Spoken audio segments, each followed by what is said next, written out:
Ask anyone to name a basketball player, and 9 out of 10 will pick Michael Jordan. The man is a global icon. You'd think that means we know everything there is to know about MJ, but you'd be surprised. Here's the untold story of Michael Jordan. Michael Jeffrey Jordan was born on February 17, 1963, but contrary to popular belief, he was actually born on the East Coast in Brooklyn. His family lived there until 1968 when they relocated to Wilmington, North Carolina. Young Michael was in kindergarten at the time. This is no small detail. Jordan is almost universally thought of as being from the South, yet it turns out his birthplace is actually New York City, and he spent some of the most formative early years of his life in the Big Apple. Like many future professional athletes, Michael showed a natural talent for sports at a very young age. Not only did he play basketball, but he played football and baseball as well. Baseball was his favorite sport as a kid, and it was also the game his father most encouraged his sons to play. Despite his athletic talent, however, by the time he was a sophomore in high school, Michael was only 5'11".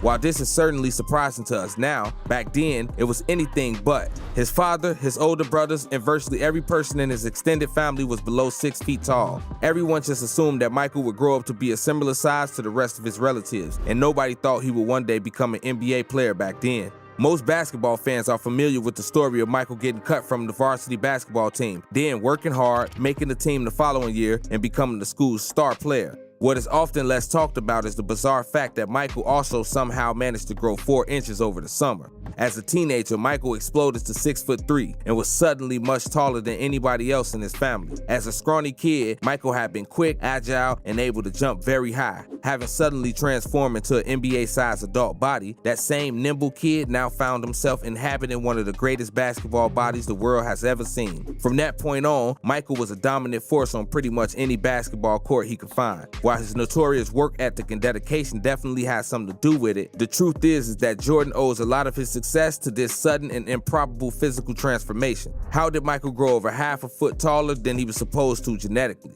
Some have gone as far as suspecting the occult to be involved, or that the young MJ made a deal with the devil himself. It does seem almost too good to be true, like a plot of some cheesy kids movie. Michael himself has even discussed this matter publicly, describing how he started doing unusual exercises in high school, like hanging upside down from a chin-up bar to try to make himself grow taller. He says he probably got the idea from an episode of the Brady Bunch. Whatever the explanation is, Michael Jordan's physical anomalies don't stop there. Another very strange event in a young Jordan's development was the growth of his hands. The average man who is 6'6" has hands that are about 7.5 inches long and 9 inches across, from thumb to pinky. For absolutely no apparent reason, Jordan's hands are significantly larger than this. His hands are 9.75 inches long and, astonishingly, nearly an entire foot across from the thumb to pinky. This means that Michael Jordan has bigger hands than many of the NBA's largest players, including Bobo, Steven Adams, Rudy Gobert, and even Wilt Chamberlain. In fact, MJ's hands are most similar to those of Giannis Antetokounmpo and Shaquille O'Neal.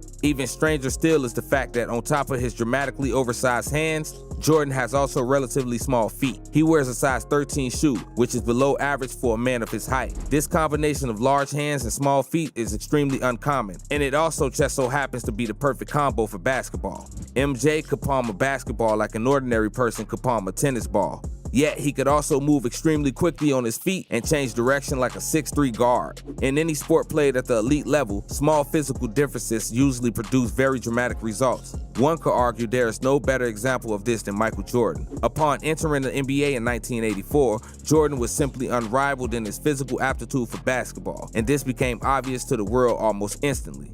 It's important to understand just how much of Jordan's initial rise to NBA stardom was built solely on his athletic superiority.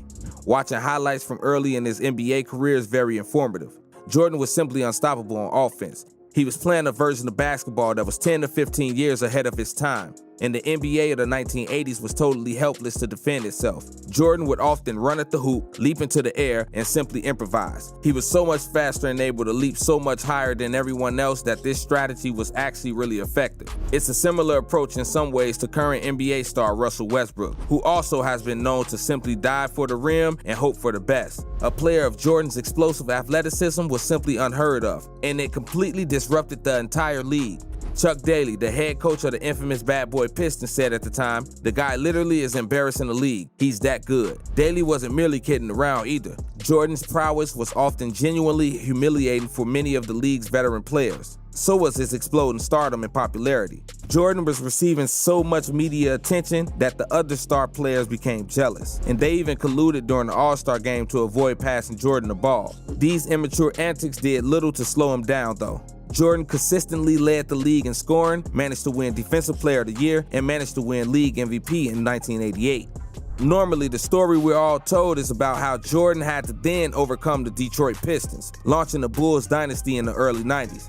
This did happen, but there's another aspect to the story from this point on that is rarely discussed. By the time Jordan led the Bulls to their first NBA championship in 1991, symbolically defeating Magic Johnson and stealing the NBA crown, MJ was arguably the most famous person in the world. He had become a multi-million-dollar global brand, and numerous people who had never even watched basketball were now invested solely because of this one guy. We forget that basketball is an entertainment program. Beneath all his victories, awards, and accolades, MJ was simply fun to watch, and everybody wanted to watch him play. That fact alone is arguably why Michael Jordan is a household name. We're familiar first and foremost with the legacy, the legend, the icon. In other words, the brand that sold more NBA tickets and more sneakers and more merchandise than any other. It's no coincidence that the greatest player and the greatest brand are synonymous. And the image of Michael as the undisputed king of basketball forever and always is an extremely important image to maintain as part of that brand.